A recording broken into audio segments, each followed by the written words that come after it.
መኑ ይእቲ ጽዮን ጽዮን ማናት?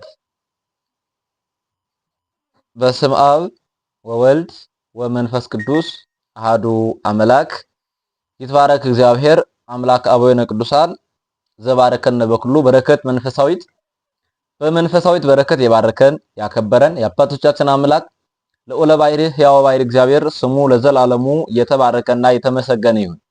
የአምላክ እናት እመቤታችን ቅዱሳን መላእክት፣ ነቢያት፣ ሐዋርያት፣ ጻድቃን፣ ሰማዕታት፣ ደናግል፣ መነኮሳት የጌታ አገልጋዮች እግዚአብሔር መንፈስ ቅዱስ ያከበረው ስማቸው ለዘላለሙ የተከበረና የተመሰገነ ይሁን። በመላው ዓለም የምትገኙ ውድ ኦርቶዶክሳውያን የተዋሕዶ ልጆች እንኳን ለእናታችን ለቅድስት ድንግል ማርያም ዓመታዊ በዓል በሰላም አደረሳችሁ አደረሰን። እንግዲህ ህዳር ጽዮን በመላው ዓለም እንደሚከበር ይታወቃል።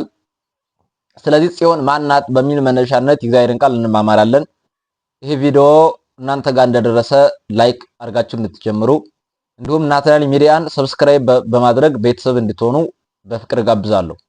መኑ ይእቲ ጽዮን ጽዮን ማናት? በዚህ ቃል መነሻነት እንማማራለን።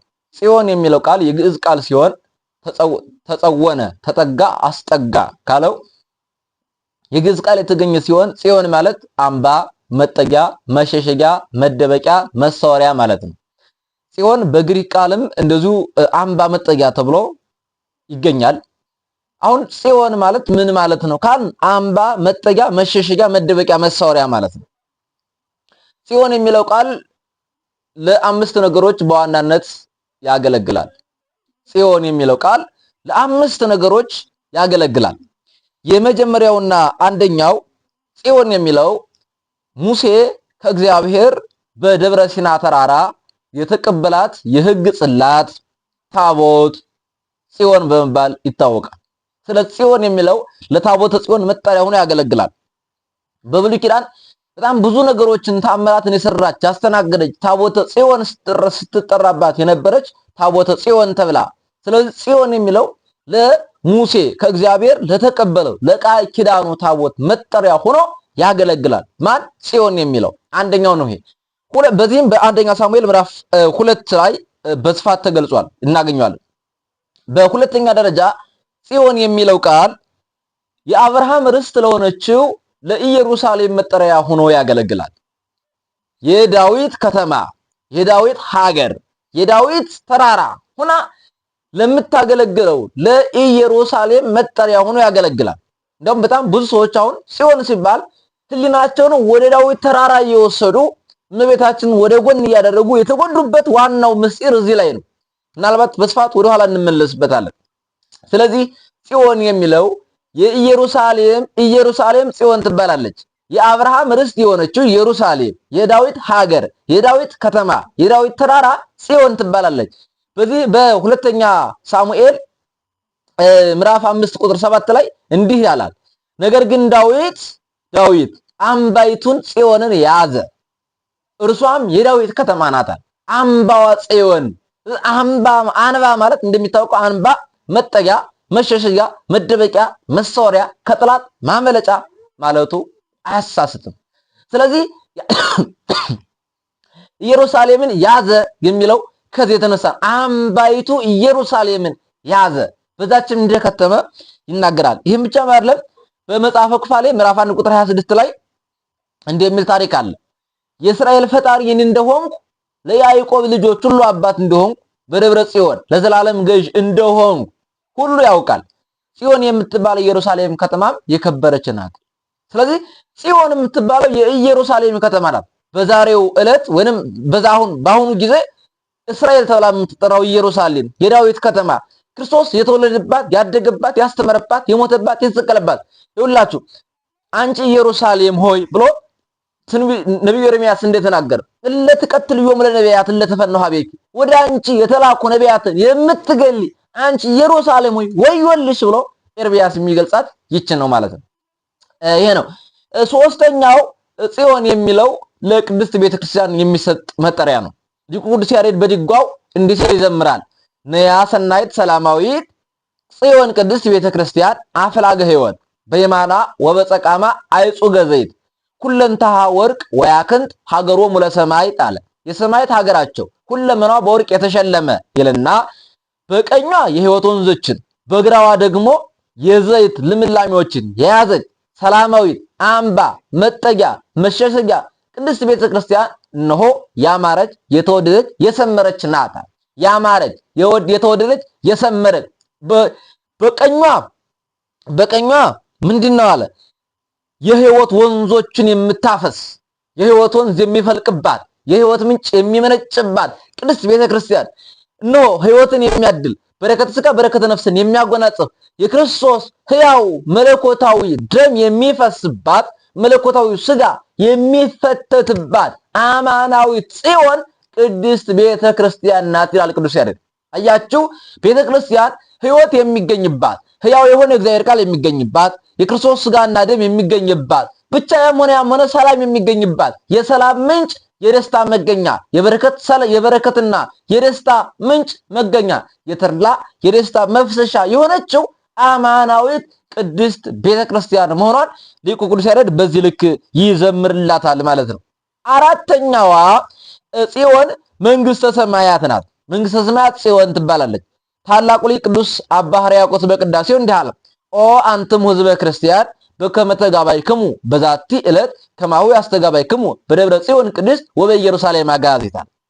እናንተ የክርስቲያን ወገኖች በዚህ ዕለት በዚህ እንደተሰበሰባችሁ ነፃ በምታወጣ በኢየሩሳሌም ሰማያዊት ይሰብስባችሁ አለ። ሁለት ነገሮች እናነሳለን። አንደኛ ነፃ በምታወጣና በሰማያዊት ኢየሩሳሌም ሰማያዊት አላት ምድራዊት ኢየሩሳሌም አለችና ከዛች ሲለይ ሰማያዊት አለ። ሌላስ ነፃ ከምታወጣ አለ። ለምንድን ነው ነፃ የምታወጣው? አንደኛ እርሻ ቁፋሮ ካለ እርሻ ቁፋሮ የለባትም። ከእርሻ ከቁፋሮ ከውጣ ውረድ ከድካም ነፃ ታወጣለች። ሁለተኛ ምስጢራዊ ትርጉም ያለበት ደግሞ ከግብርናተ ዳቢሎስ ከዳቢሎስ ስራ ከዳቢሎስ ባርነት ከዳቢሎስ አገዛዝ ነፃ በምታወጣው በሰማያዊት ኢየሩሳሌም ይሰብስባችሁ ብሎ ሊቁ የዘመረው ከዚህ የተነሳ ነው። አሬ ብቻ አይደለም። ሐዋርያው ቅዱስ ጳውሎስ በዕብራውያን መልእክቱ ምዕራፍ 12 ላይ እንዲህ ሲል ይዘምራል። እንዲህ አለ። ነገር ግን ወደ ጽዮን ተራራና ወደ ሕያው እግዚአብሔር ከተማ ደርሳችኋል፣ ወደ ሰማያዊቱም ኢየሩሳሌም በደስታ ወደ ተሰበሰቡት ወደ አእላፋት መላእክትም ተጨምራችኋል አለ። ይሁላችሁ አእላፋት መላእክት ወደ ያለበት ተድላ ደስታ ወደሚገኝባት እነሆ ክርስቶስ ባለባት የክርስቶስ የእግዚአብሔር ከተማ ብሎ ነው የሚገልጻት። የኢየሱስ ክርስቶስ ከተማ አማናዊቷ ከተማ ሰው ያልገነባት የሰው እጅ ያልተጠበበባት ራሱ ክርስቶስ የሰራባት። በጣም ይገርማል። እንዲህ አለ መንግስተ ሰማያትሰ ነያ ማእከሌክሙ ይእቲ። መንግስተ ሰማያት ነው በመካከላችሁ ናት። ወዳጆች በጣም የሚገርም ነገር ልነግራችሁ ነው። ይኸውላችሁ መንግስተ ሰማያት ይላል ቦታ አይደለም። እንዲህ እኮ ነው የሚለው አኮ ቅዱስ ዮሐንስ አፈወርቅ እንዲህ ይላል አኮ መካን ውስተ መካን። መንግስተ ሰማያት ይለዋል ከቦታ ወደ ቦታ የምትመጣ ሆና ሳይሆን መንግስት ትምጣ አለ። መንግስቱ ኢየሩሳሌም ወይንም ደግሞ ሰማያዊቷ ኢየሩሳሌም የእግዚአብሔር መንግስት እግር ኑሯት ተሽከርከራ ክንፍ ኑሯት በራ የምትመጣ ሆና ሳይሆን ወይንም ከአንድ ቦታ ወደ አንድ ቦታ የምትንቀሳቀስ ሆና ሳይሆን መንግስት ሰጠን መንግስትን እንውረስ መንግስትንም እንድንወርስ አድርገን ሲል ነው ብሎ ሊቁ ቅዱስ ዮሐንስ አፈወርቅ ይዘምራል። ይሄ ነው አምስተኛውና ዋናው ለዛሬው ለትምህርታችን አጀንዳ ሆና የቀረበችውም አማናዊቷ ጽዮን አማናዊቷ መጠጊያ በስጋ በነፍስ የምንጠገባት ጸወነ ስጋ ጸወነ ነፍስ አምባችን መጠጊያችን መሸሸጊያችን ይውላችሁ ከዲያብሎስ ነፃ ግራት ከዳቢሎስ ነፃ አገዛዝ ወይ እርሷ የተጠጋንባት። አሬ ብቻ አይደለም ከዓለማዊ ነገር ሁሉ እርሷን ተጠግተን መከራውን ስደቱን ጭንቀቱን ያለፍንባት 5500 ዘመን የከተመባትና ያ የመከራው ዘመን ያበቃባት የደስታው ዘመን የተሰበከባት የሰላም ምንጭ የሕይወት መገኛ የበረከት ምንጭ የበረከት እናት የሕይወት እናት የሆነችው እመቤታችን ናት። ሊቁ ቅዱስ ያሬድ በድጓው እንዲህ ሲል ዘመረ አብርሂ ጽዮን ዘጳዚዮን ዘአጥሬኪ ሶሎሞን እዝራኔሪያ በርኤተ ብሲት ጽዮን ቅዱስ ቤተ ክርስቲያን እንተ ያውዳ ሰብሐት አለ። ይገርማል ደግሞ ጽዮን ሆይ አብሪ እዝራ ምስጋናን የሚከባት የክርስቲያን ማደሪያ የሆነችው ጽዮን ቅድስት ማርያምን በሴት በኩል አያታል። አዎ እመቤታችን ሴት ናት፣ ግን እዝራ ምስጋና የሚከባት ቅድስት ድንግልን በሴት አምሳል አያታል። እመቤታችን ሴት ናት። ሴት ባትሆንማ ክርስቶስን መውለድ ባልቻለች ነበር። አምጣ 9 ወር ከ5 ቀን በማህፀኗ ተሸክማ ክርስቶስን እንድትወልድ የበቃቸው ሴት በመሆኗ ነው። ስለዚህ በሴት አምሳል ዕዝራ አያት ይላል። ይሄ ብቻ አይደለም እኮ ይቀጥልና ሊቁ እንዲህ አለ። ወይም መዝሙረ ዳዊት በመዝሙር 85 ቁጥር 5 ላይ እንዲህ አለ እምነ ጽዮን ይብል ሰብ ወብእሴ ተወልደ በውስቴታ ሰው ሁሉ እናታችን ጽዮን ሆይ ይላል ይልና በውስጧ ሰው ተወልዷልና ልዑል ራሱ መሰረታ ይልና በሌላ በኩል መሰረታቲሃ ውስተ አድባር ቅዱሳን መሰረቶቿ በተቀደሱ ተራራዎች ላይ ነው አለ። በጣም ቢደንቅ ነው። ነብዩ እግዚአብሔር ዳዊት እንዲህ አለ አንቃይዶ እኮ አይንቴ እምንገለ ሰማይ እነሆኔ እምንገለ አድባራት አይኖቼን ወደ ተራራው ከፍ ከፍ አድርጌ አየው ተመለከቱ ማይቴ ይምጻ ረድኤቴ ነገር ግን ረዳቴ ከየት ይምጣ ይልና ረድኤቴሰ ማኅበ እግዚአብሔር ውእቱ ዘገብረ ሰማይ ወምድር ረዳቴስ አለ ሰማይና ምድርን ከሰራው ሰማይና ምድርን ካስገኘው ከፈጣሪ ከኢየሱስ ክርስቶስ ነው። ረጃጅሞች ተራራ የነዛ የረጃጅሞች ተራራ ደግሞ ቅርንጫፍ የሆነችው እመቤታችን ናት። ሁላችሁ ተራራ ሲወጡት ያዳግታል፣ በላይ ሆኖ ደግሞ ብዙዎችን ያሳያል። እና እመቤታችን ደግሞ በንጽህና በቅድስና ያማረች የተሸለመች ከፍጡራን በላይ ከፈጣሪ በታች ዝቅ ብላ የምትገኝ አማናዊት ጽዮን የሥጋ የነፍስ መጠጊያ መሸሸጊያ አማናዊት ጽዮን እመቤታችን ቅድስት ድንግል ማርያም ናት ማለት ነው። የሚገርም ነው። ይሄን ያክል ታየን። ጽዮን የሚለው ምንድነው? ጽዮን ማለት ምን ማለት ነው? ወይስ ጽዮን ለምን ይሆናል? አንደኛውና የመጀመሪያው ጽዮን የሚለው የምድር ሁሉ ደስታ ናት። የምድር ሁሉ ደስታ ናት። ነብዩ እግዚአብሔር ዳዊት እንዲህ አለ አብይ እግዚአብሔር ወአብይ ወብዙ አኮቴቱ በሀገረ አምላክነ በደብረ መቅደሱ ዘይእዝዝ ተፍሲተ ለኩሉ ምድር አድባረ ጽዮን በገቦመስ ሀገሩ ለንጉስ አብይ እግዚአብሔር ያምድ ክበድሃ ሶበተመጣውዋ እስመናሁ ነገስተ ምድር ተጋብኡ ወመጡ ህወረ አለ። እግዚአብሔር ታላቅ ነው። በአምላካችን ከተማ በተቀደሰም ተራራ ምስጋናው ብዙ ነው። በሰሜን ወገን በመልካም ስፍራ የቆመ የምድር ሁሉ ደስታ ጽዮን ተራራ ነው። እግዚአብሔር ትልቁ ንጉስ የእግዚአብሔር የትልቁ ንጉስ ከተማ ነው። እግዚአብሔር በአዳራሾቿ መጠጊያ ሆኖ ይታወቃል በማለት እመቤታችን ክብሩን የገለጠባት ምስጋናውን ያበዛበት የምድር ሁሉ ደስታ የታላቁ የንጉስ ክርስቶስ ከተማ መሆኗን ይዘምራል። በመዝሙር 47 ቁጥር 2 ላይ ወዳጆች አንድ ነገር አስታውሳው ነው። እዚህ ላይ እንዲህ አለ ነብዩ ኢሳይያስ ሲናገር በትንቢተ ኢሳይያስ ምዕራፍ 8 ቁጥር 15 ላይ እንዲህ አለ። ኢሳይያስ እመቤታችን የምድር ሁሉ ደስታ መሆኗን እንዲህ አለ ወእሁበኪ ትፍሲተ ወሐሴተ ዘላለም ለትውልደ ትውልድ ለዘላለም መመኪያ የልጅ ልጅ ደስታ አደርግሻለሁ በማለት እመቤታችን የዘላለም መመኪያ የልጅ ልጅ ደስታ መሆኗን ነግሮናል። ይቀጥልና ቅዱስ ኤፍሬም ይችን ቃል ያነሳና እንዲህ አለ ወንዘክር ስመኪ በኩሉ ትውልደ ትውልድ አለ ኦ ርግብ ሰናይት እሙ ለእግዚእነ ኢየሱስ ክርስቶስ የጌታችን የመድኃኒታችን የኢየሱስ ክርስቶስ እናቱ መልካም ርግብ እመቤታችን ስምሽን ለልጅ ልጅ እንጠራለን እንናገራለን አለ። ስለዚህ እመቤታችን ከዘመን ወደ ዘመን የምንሸጋገርባት ከዘመን ወደ ዘመን የምትወረስባት ትውልድ ሁሉ አንገቱን ቀና አድርጎ እሷን የሚያያት የትውልድ ሁሉ መመኪያ ሆኖ ወይንም ደግሞ የዘመናት ቅርሳችንና የዘላለም መክሊታችን መሆኗን ቅዱስ ኤፍሬም በውዳሴ ማርያም ይነግረናል። ይቀጥልና አፈ በረከት ቅዱስ ኤፍሬም እንዲህ አለ ኦ ማርያም ወላዲተ አምላክ ሀገር መንፈሳዊት ዘሃደረ ላዕሌሃ እግዚአብሔር ልዑል እግዚአብሔር የከተመባት ረቂቅ ከተማ አንቺ ነሽ ብሎ ይገልጻል። አሁን እዚህ ላይ አንዳንድ ነገሮችን ማንሳት ጥሩ ነው። የንጉስ ከተማ ለምንድን ነው እመቤታችን ከተማ ያላት? በከተማ ንጉስ ዙፋን አድርጎ እንዲኖር ጌታ በእመቤታችን ማህፀን 9 ወር ከ5 ቀን ተቀምጧል። አንደኛ። ሁለተኛ ከተማ ጳጳሳቱን ከነመሬቱ ንጉሱን ከነሰራዊቱ አንደርጋ ትይዛለች። እመቤታችን ሰማይን እስከነ ልብሱ ምድርን እስከነ ግሱ አንድ አድርጎ የያዘ ጌታ በማህፀኗ 9 ወር ከ5 ቀን ከተማ አድርጋ ስላስተናገደች የንጉስ ከተማ ይላታል። ከተማ በከተማ ሁሉ ይገኛል። በእመቤታችንም የተማጠነ ከኃጢአት በቀር ሁሉ ይገኛል። ከተማ የንጉስ መናገሻ በመሆኑ የተበደለ የተገፋ የተከፋ ያዘነ ሁሉ ከንጉስ ዘንድ አቤት ለማለት ደጅ ጸናባታል። በእመቤታችን ደግሞ የንጉሥ ክርስቶስ እናት በመሆኗ የተቸገረ የተበደለ ሁሉ አማልጅኝ እያለ እመቤታችን ደጅ ጸናታል ማለት እኮ ነው ወዳጄ። ዛሬ ብቻ አይደለም። ከተማ እንደሚታወቀው የንጉሥ መናገሻ በመሆኗ ልዩ ልዩ ባለስልጣናት ይሾሙባታል። በእመቤታችንም ሊቀ ሐዋርያት ሊቀ ካህናት እያሉ ተሾመባታል። ይሄ ብቻ አይደለም። ወለተ ማርያም አስካለ ማርያም ተብለን ተሾመንባታል በእመቤታችን። ስለዚህ ሹመትን መንፈሳዊ ሹመትን የሚጠፋ የሚደበስስ የሚሻር የምድር ስልጣንን ሳይሆን ሰማያዊ ስልጣንን ያገኘ ነው በወላዲተ አምላክ ምክንያት ነው። የማይጠፋውን የማይደበዝዘውን እነሆ እንዲህ አለ፣ የእግዚአብሔር ልጅ የሆኑ ዘንድ ስልጣንን ሰጣቸዋል። ለሚያምኑ የእግዚአብሔር ልጅ የሆኑ ስልጣን ሰጣቸው። ያ ስልጣን የተገኘው በእመቤታችን በኩል ነው። የማይጠፋው ስልጣን ከማይኩን ወልዶ ላቡ የአባቱ ልጆች የሆኑ ዘንድ ማለት የራሱ ልጆች እርሱን አምነው በእርሱም ተማምነው እንደገና የእርሱ ልጆች ይሆኑ ዘንድ ምን ሰጣቸው? ያለ ስልጣንን።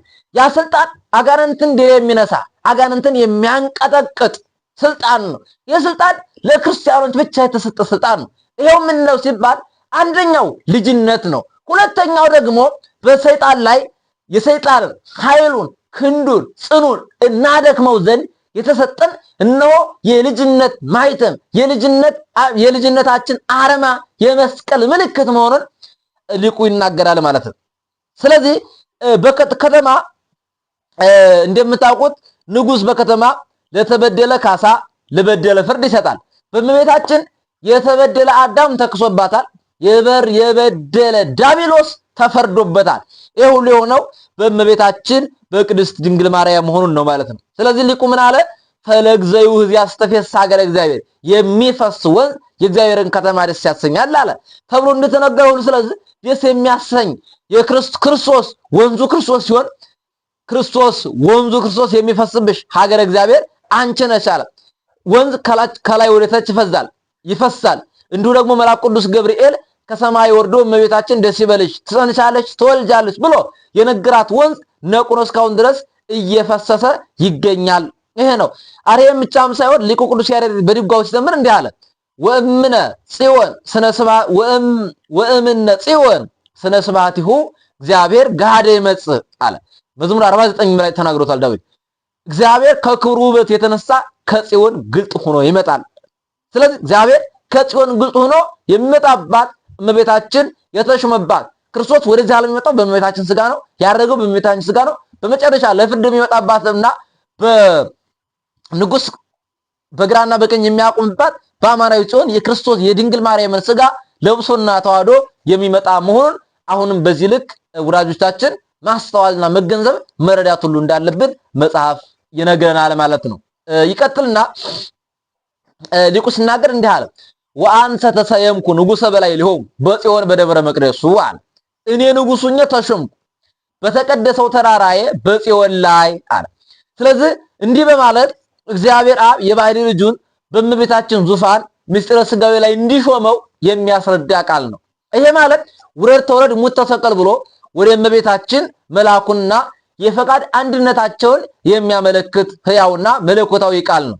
ስለዚህ መሾም መሿሿም መላክ መላክ እንደሌለባቸው ሊቁ አባ ጊዮርጊስ እንዳለ ማለት አባ ሕርያቆስ እንዳለ አኮ ከመ አብርሃም ዘየእዞ ለይስሐቅ ወይስሐቅ ዘየእዞ ለያዕቆብ ወያዕቆብ ዘየእዞ ለይስሐቅ አብርሃም አባት ነኝ ብሎ ይስሐቅ በልጅና በአባት ወይም በፍጥረት ትእዛዝ በልጅና በአባት ስነ ስርዓት አብርሃም ይስሐቅን እንደሚያዘው ይስሐቅም ያዕቆብን እንደሚያዘው ያዕቆብ እንደሚታዘብ እንደሆ አብ ነኝ ብሎ ወልድን ያዘው ወልድም ልጅ ነኝ ብሎ እንዳይል መንፈስ ቅዱስም ትክክል ነው ይልና አኮ ከማው ለመለኮት ይእዝዞ አብ ለወልድ በከወይና አብ ነኝ ብሎ ወልድን የግድ ውረድ ተወለድ ሙት ተሰቀል ብሎ አያዘውም። እንግዲያስ ትክክል ናቸው እንጂ እና አያይዞ ሪናቸውን ሲገልጽ እንዲህ አለ፣ አብ ወልድ መንፈስ ቅዱስ አሐቲ መንግስት ወአሐቲ ስልጣን ወአሐቲ ምኩናን አለ። ስለዚህ አንድ ስልጣን፣ አንዲት መንግስት፣ አንዲት አምላክነት፣ አንዲት የባህሪ አንድነታቸው ያላቸው ሪናቸው የማትከፈል መሆኗን ሊቁ በዚህ ልክ ይናገራል። ስለዚህ የተሾመባት ስንል ስልጣኑ በእመቤታችን ምክንያት የተገኘ ሆኖ ሳይሆን የባህሪ ገንዘቡ ነው። ስለዚህ እግዚአብሔር እንዲህ አለ፣ ሊቁ ሲናገር እንዲህ አለ፣ እግዚአብሔር ንጉሥ ውእቱ እምቅድመ ዓለም፣ እግዚአብሔር ከዓለም በፊት ንጉሥ ነበር። ንጉስ ከዙፋኑ ተቀምጦ ለህዝብ እንዲታይ ጌታን በእመቤታችን ተቀምጦ ረቂቁ ገዝፎ ምሉ ተወስኖ ልዑሉ ትሁት ሆኖ በእመቤታችን ማይፀን አይተናል ተመልክተናል። ንጉስ ከንጉስ ተቀምጦ ብሔራዊ መገለጫና ንጉሳዊ መመሪያ ይሰጣል። ክርስቶስ ደግሞ በእመቤታችን ተወልዶ በመስቀል ተሰቅሎ ዓለምን የሚያድን ዓለም አቀፋዊ መግለጫ ሰጥቷል። ዓለም አቀፋዊ መመሪያ ህገ ወንጌልን አውጇልና በዚህ የተሰራ ነው። ስለዚህ የሰራዊት ጌታ እግዚአብሔር በጽዮንና በኢየሩሳሌም ይነግሳል። በሽማግሌዎች ዘንድ ክብር ይሆናል። ጨረቃም ይታወካል፣ ፀሐይም ያፈራል ወይንም ይጨልማል በማለት ነብይ እግዚአብሔር ኢሳይያስ በትንቢተ ኢሳይያስ ምዕራፍ 24 ቁጥር 23 ላይ በስፋት ተገልጿል። ይህን ሲናገር ኢሳይያስ ስለ ሁለት ነገር ተናግሮታል። ኢሳይያስ ስለ ሁለት ነገር በስፋት ነው የተናገረው። አንደኛው ነው የመጀመሪያው ንጉስ ክርስቶስ ከእመቤታችን በተወለደ ጊዜ ሽማግሌዎች ሰባ ሰገል ከቤተልሔም ተነስተው ልደቱን አይተው እጅ መንሻቸውን ሰጥተው ስግደትን አቅርበው ከንጉስ ክርስቶስ ክብር አግኝተው በአንጻሩ ደግሞ ራሳቸውን እንደ ፀሐይና እንደ ጨረቃ የቆጠሩ ትምክተኞች ሄሮድስና ሰራዊቱ በልደቱ መታወካቸውን የሚያመለክት ነው። ሁለተኛውና ምስጢሩ ደግሞ ንጉስ ክርስቶስ ከአማናዊቷ ጽዮን ከእመቤታችን በነሳው ስጋ በዙፋን ላይ ወይንም በነገሰ ጊዜ ሽማግሌዎች አዳምና ሔዋን ክብርን አግኝተው ግፈኞች አይሁድ ሲሰቅሉት ደግሞ የጌታችን ራቁትነት አናይም በማለት ፀሐይና ጨረቃ መጨለማቸውን ነው። ሊቁ አባ ጊዮርጊስ ዘጋስጫ እንዲህ አለ። ፀሐይ ጸልመ ወወርህ ደመ ኮነ ወከዋክብት ወርቁ ፍቱነ ከመ ይራዩ ብርሃኖ ለዘአልቦሶም ብርሃነ አለ። ፀሐይ ጨለመ፣ ጨረቃም ደም ሆነ፣ ከዋክብትን ፈጥነው ረገፉ። ብርሃን ያለበሳቸውን ጌታ ራቁት እንዳይመለከቱ ብርሃናቸውን ነሱ። በጣም ይገርማል። ሊቁ ቅዱስ ዮሐንስ አፈወርቅ ይህችን ቃል ሲተረጉም እንዲህ አለ። በዕለተ ዓርብ አለ የአይሁድ ልቦና እንዲህ አለ የተፈጠረው አለት የፈጠረን ክርስቶስ ነው በማለት ተሰንጥቆ አለቱ ተሰንጥቆ የክርስቶስን አምላክነት ሲመሰክር የአይሁድ ልቦና ግን ተደፍኖ ዋለ ብሎ ሊቁ ቅዱስ ዮሐንስ አፈወርቅ ይናገራል። ስለዚህ ጽዮን የእግዚአብሔር መመስገኛ ናት። በዘመነ ሐዲስ በእመቤታችን ስም የተደረሱ ውዳሴያት፣ የተቀደሱ ቅዳሴያት፣ ልዩ ልዩ ድርሳናት በስሟ ይሰየሙ እንጂ የምስጋናው ማዕከል፣ የምስጋናው ቁንጮ፣ የምስጋናው ቅንጭላት እግዚአብሔር ነው። ሊቁ ቅዱስ ኤፍሬም በውዳሴው እንዲህ አለ። ወትምህሮሙ ለሰይደ ለስሉስ ማህየዊ ለስላሴ ስግደትን የምታስተምሪ አምልኮና ምስጋናን የምታስተምሪላቸው አንቺ ነሽ አለ። አረ ብቻም አይደለም። በመዝሙረ ዳዊት መዝሙር 134 ቁጥር 21 ላይ በኢየሩሳሌም የሚያድር እግዚአብሔር ከተማ እግዚአብሔር ከጽዮን የተባረከ ነው አለ። ስለዚህ በኢየሩሳሌም የሚያድረው ማለት ሌላ ምን ማለት ነው? አሁን ሌላው ይባርካል እንጂ እሱ የሚባርክ ሆኖ ነው አይደለም። የተመሰገነ ለማለት እኮ ነው። ስለዚህ ከጽዮን የሚወጣ ጽዮን ማለት እመቤታችን ናት። በእመቤታችን ለምሳሌ የማርያም ቀን እናስቀድሳለን። ስናስቀድስ የምንበላው ስጋና ደም የክርስቶስን ነው የእመቤታችን አይደለም፣ የክርስቶስን ነው። ይሄ ብቻም እኮ አይደለም። የሚነበበው ወንጌል የማርያም ነው እንዴ? አይደለም። የሚነበበው የክርስቶስ ወንጌል ነው። አያችሁ፣ በሌሎቹን ቅዱሳን ስም ብንሰባሰብ የምስጋናው ማዕከልና ራስ የሚመሰገነው የሚመለከው የሚሰገድለት የሚወደሰው የምንበረከክለት የምንገዛለት ነፍሳችንና ስጋችን አንድ አድርገን የምንበረከክለት ሕያው እግዚአብሔር እንጂ ለሌሎች ለፍጥረት አይደለም። ግንሳ እግዚአብሔር ያከበራቸውን ማን ያዋርዳል ተብሎ እንደተናገረ እግዚአብሔር ያከበራቸውና እናከብራቸዋለን።